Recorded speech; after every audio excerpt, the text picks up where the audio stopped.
കൂടാതെ കഴിഞ്ഞ മാസം അവസാനം ഇസ്രയേലും ഹമാസും ഒരു കരാറിലെത്താൻ പോകുന്നതായ വാർത്തകളാണ് കൂടുതലും പുറത്തു വന്നിരുന്നത്.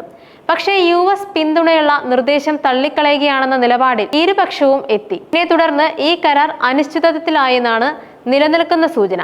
മാത്രമല്ല 2 മാസത്തിലേറെ നീണ്ട ഉപരോധം ഭക്ഷണത്തിന്റെയും മറ്റ് അവശ്യ വസ്തുക്കളുടെയും വ്യാപകമായ ക്ഷാമത്തിലേക്ക് നയിക്കുകയും ചെയ്തു. ഇതിനെ തുടർന്നുകൊണ്ട് ഗാസയിലേക്ക് കൂടുതൽ സഹായം അനുവദിക്കണമെന്ന ആവശ്യം വലിയ രീതിയിലാണ് ഉയർന്നു വന്നത്. തുടർന്ന് ഇസ്രയേൽ കൂടുതൽ സമ്മർദ്ദത്തിലാവുകയും ചെയ്തു. എന്നാൽ പിന്നീട് ഉപരോധം ലഘൂകരിച്ചു. തെക്കൻ മധ്യ ഗാസയിലെ കേന്ദ്രങ്ങൾ വഴി സഹായ വിതരണ സംവിധാനം നടപ്പിലാക്കുന്നതിനായി പുതിയതായി രൂപീകരിച്ച US പിന്തുണയുള്ള ഗാസ ഹ്യൂമാനിറ്റേറിയൻ ഫൗണ്ടേഷനുമായി ഇസ്രയേൽ സഹകരിച്ച് പ്രവർത്തിച്ചിരുന്നു. പക്ഷേ പ്രവർത്തനങ്ങളുടെ തുടക്കം മുതൽ GHFനും UN-ൽ നിന്നടക്കം വലിയ വിമർശനങ്ങളാണ് കൂടുതലും ഉയർന്നിരിക്കുന്നത്. മാത്രമല്ല ഭക്ഷണ വിതരണ കേന്ദ്രങ്ങൾക്ക് സമീപം വലിയ രീതിയിലുള്ള ആക്രമണങ്ങളാണ് നടന്നിരുന്നതും. പിന്നീട് പ്രവർത്തനങ്ങൾ നിർത്തിവെക്കാൻ ഫൗണ്ടേഷൻ നിർബന്ധിതരാവുകയായിരുന്നു.